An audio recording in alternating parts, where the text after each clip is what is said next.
Hello my dear student, आज हम पढ़ेंगे हिंदी। हमने पाठ 1 और पाठ 2 ऑलरेडी पढ़ लिया है। मैं आज आपके लिए लाई हूँ हिंदी की वर्कशीट, जिससे आपकी हिंदी की प्रैक्टिस हो जाए। तो चलिए शुरू करते हैं।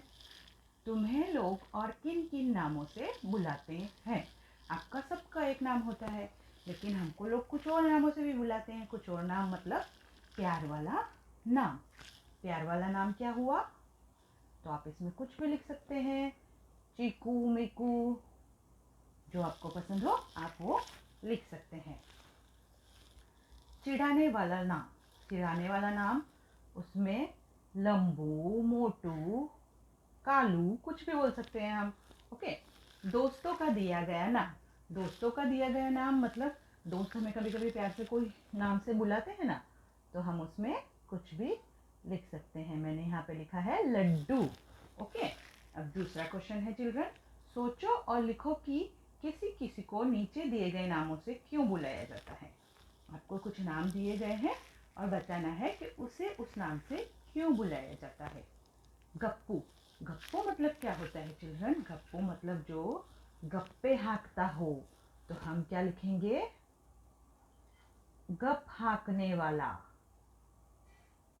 दूसरा है भोली, भोली मतलब जो कुछ ना बोलती हो, तो उसको हम क्या बोलेंगे?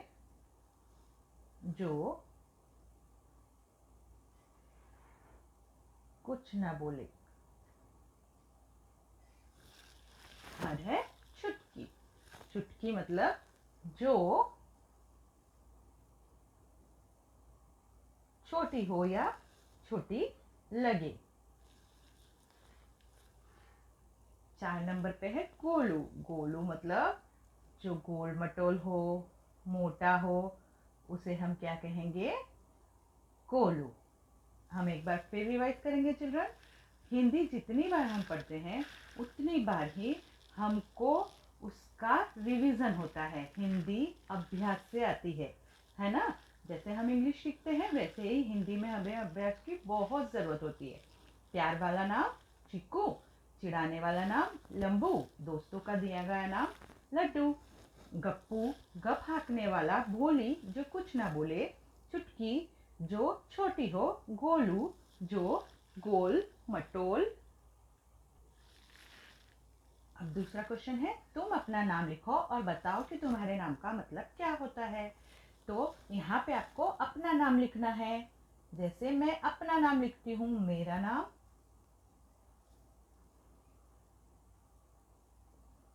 मेघा है। उसका अर्थ होता है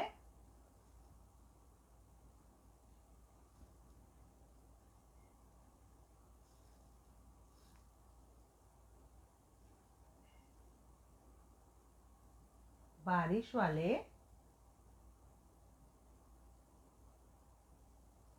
बादल। ओके। आप अपना नाम लिख सकते हो और उसका अर्थ लिख सकते हो। अब आपको काव्य पंक्तियां पूर्ण करनी है। कक्कू वह जो सदा हंसाए, रोना उसको जरा न आए। चिड़िया के संग गाना गाए, संग मोर के नाच नचाए। इसीलिए तो कभी कभी हम कहते उसको बक्कू भी बोल सकते हैं, सक्कू भी बोल सकते हैं। आपको जो लिखना है आप अपने मन से चिल्ड्रन लिख सकते हैं। सारे जवाब सही होंगे। अब बताओ तुम्हारा कौन सा दोस्त कौन सी सहेली है। भक्कू कौन है? तो आप इसमें कोई भी नाम लिख सकते हो, जिस नाम का स्पेलिंग आपको हिंदी में अच्छे से याद हो आप लिख देना। मैं यहाँ पे लिख रही हूँ मधु। झक्कू है रवि और गप्पू है रीटा। आपको जो नाम लिखना हो लिख सकते हो। ओके। कक्कू कोयल जैसा क्यों नहीं है, लिखो। कक्कू कोयल जैसा, कक्कू कोयल जैसा इसलिए नहीं है क्योंकि कक्कू क्या करता है? दिन भर रोता है, हमेशा क्या रहता है? मुंह फुलाए बोल रहता है और मीठे बोल नहीं बोलता, चिढ़ता है। इसलिए कक्कू कोयल जैसा नहीं है। आप इस आंसर को 2 से 3 बार बार बार रिवाइज करेंगे तो आपका हिंदी बोलने का और लिखने का बहुत ही अच्छा अभ्यास होगा चिल्ड्रन। चलिए बढ़ते हैं नेक्स्ट क्वेश्चन की तरफ। अब हम करेंगे पार्ट 2 का अभ्यास। अगर कहानी का नाम मक्खी को ध्यान में रखकर, लोमड़ी और शेर को ध्यान में रखकर लिखा जाता तो उसके क्या क्या नाम हो जाते। तो कहानी का नाम लोमड़ी को ध्यान में रखकर नाम दिया जाता। अभी तो आपको पता है कि क्या नाम है, शेखीबाज मक्खी है। लेकिन अगर कहानी का नाम चेंज करते, वो लोमड़ी या शेर के नाम पे रखते तो क्या होता। यदि लोमड़ी को रख के ध्यान में रख के नाम दिया जाता तो होता चतुर लोमड़ी, और यदि शेर को ध्यान में रख के नाम दिया जाता तो होता मूर्ख और आलसी शेर। अब तुम कहानी के लिए एक और नया शीर्षक सोचो। यह शीर्षक कहानी के किस पात्र पर नहीं होना चाहिए।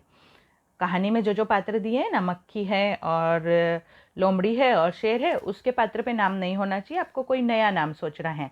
तो कहानी का अन्य शीर्षक घमंडी का सिर नीचा और जैसी करनी वैसी भरनी हो सकता है।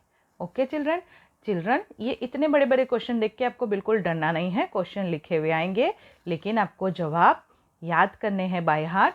और बहुत कुछ क्वेश्चनों के अंदर ही आंसर होते हैं, उसमें से देख देख के आपको लिखना है। तीसरा क्वेश्चन है, मक्खी ने जब शेर को जगाया तो वह आग बबूला हो गई। तुम्हें जब कोई गहरी नींद से जगाता है तो तुम क्या करते हो। जब हमें कोई गहरी नींद से जगाता है तो हम गुस्सा नहीं करते, बल्कि उसे कहते हैं कि हमें सोने दो, नींद आ रही है, या अभी थोड़ी देर में उठते हैं। इन वाक्यों को अपने ढंग से लिखो। शेर आग बबूला हो गया, तो इसको क्या लिखेंगे हम। आग बबूला का मतलब होता है शेर गुस्सा हो गया। उसकी जरा खबर लो, मतलब उसके बारे में पता करो।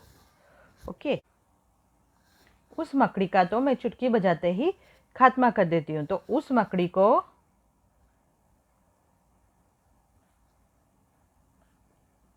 मैं शीघ्र या जल्दी भी लिख सकते हैं, शीघ्र मार दूंगी। जंगल के राजा के मुंह से ऐसी बातें शोभा नहीं देती। तो जंगल के राजा को ऐसा नहीं करना चाहिए। जंगल के राजा को ऐसा नहीं करना चाहिए। इनके पास अक्सर किन किन को मंडराते देखा है। जलते बल्ब के पास कौन होता है। पतंगे होते हैं या कीट होते हैं। खेतों में कौन होते हैं। टिड्डे होते हैं। इकट्ठे पानी के ऊपर कौन होता है। मच्छर होते हैं। फूलों पर कौन होता है। फूलों पर तितली होती है। और कचरे के ढेर पर मक्खी होती है। और हलवाई की मिठाई की दुकानों पर कौन होता है। मधुमक्खी भी होती है और मक्खी भी होती है, क्योंकि दोनों को ही मीठी चीज़ें पसंद होती हैं। तो चिल्ड्रन, ये थे पार्ट 1 और पार्ट 2 के क्वेश्चन। आप इसका अभ्यास कीजिए। अभ्यास करने से आपको हिंदी अच्छे से लिखना और पढ़ना आ जाएगा। Thank you.